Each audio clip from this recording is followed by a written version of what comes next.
amounts of meat of suspicious origin. Men drop regularly from stomach ailments. The human enemy almost trivial. Vices keep them sane when the advice of the shop sprayed is not enough. The guidebook reminds them to forget toilet paper and use instead a small water dispenser to avoid anal fissures. Instructs on the proclivities of ants and mosquitoes and how to keep them out of food and gear. Offers techniques of boiling water to ward off typhus and dysentery. Cigarettes are a lifeline, the constant companion hanging lit from their mouths even as they raise their weapons. And they drink. A lot. Feet wrapped, Sam heads outside in an undershirt and cargo shorts to smoke and share a beer with others in the squad. Andre is soon by his side, reaching for Sam's lighter. "They're tough sons of bitches," the voice pipes up from behind Sam. It's Raj, his brown face looming out of the night. "Who?" "The Pemuda."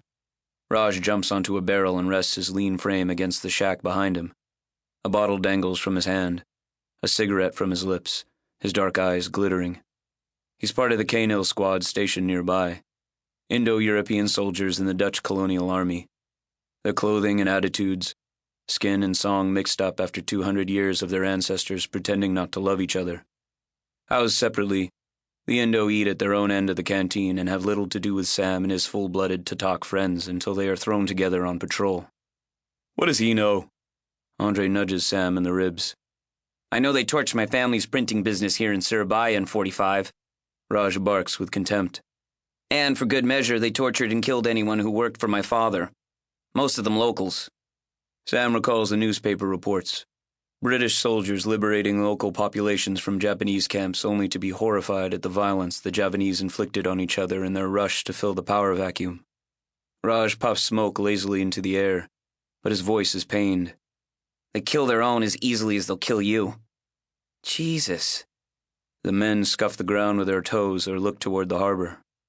"They're stealthy, unpredictable, fight like they're possessed, like they have mystical powers." Raj jumps down from the barrel, sarcasm painting his words. "They wear a fucking amulet around their necks that makes them immune to pain and death. Or that's what they believe.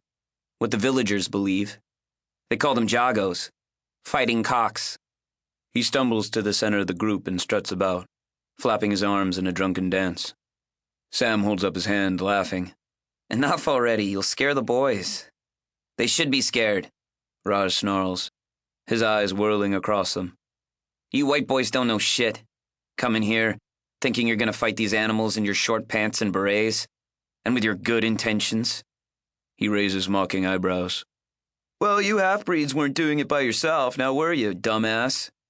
Despite his broken leg and the agony of the cast, Bart still wants to instigate. Sam groans. "I can take any of you," Raj shouts, shaking his fist at each of them. "Come on."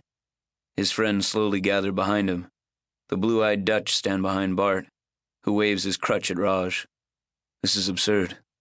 "We're on the same side here," Sam says quietly. "And we're not expecting we can do it all in our short pants either.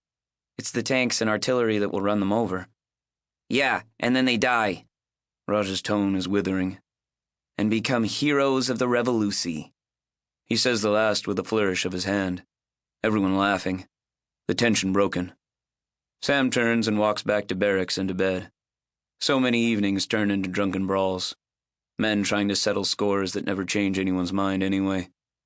Since coming to Surabaya, the squad has been caught in the occasional skirmish with revolutionary forces in an alley here or a street there.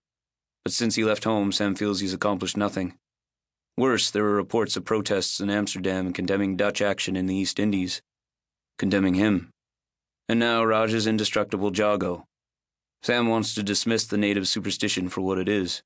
But if believing in supernatural powers gives the rebels courage to fight back, he has to admit he's a little awed by it. He wonders if things would have gone differently for the Dutch if there'd been less acceptance of the new reality brought to Holland by the Nazis, if they'd believed in their immortality, for the Jews had they resisted the transports. If. Andre comes in and strips quickly to his shorts. "So?" Sam asks. "Same as usual, all talk." Sam nods in the dark, watching Andre's bulky shadow kneel. Every night Andre prays, eyes closed, lips quietly murmuring as the rosary beads click through his strong fingers. He pockets the rosary and climbs under his bed net. Sam watches.